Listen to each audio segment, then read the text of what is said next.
Ito pala yung lulutuin kong ulam ngayon.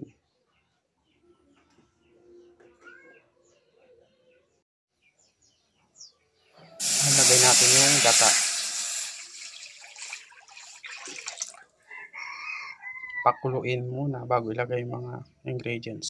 Lagay na natin itong sili, sibuyas, tsaka luya. Natin yung kalabasa para lumambot.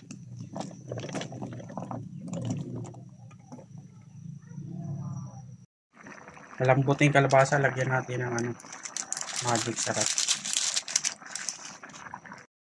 Asin. Lagay ko na yung marunggay. Pinakamasustansya. The best. Ito na siya guys, luto na. Tikman ko.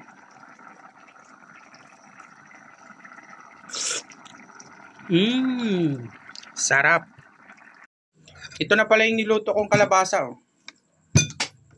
First bite.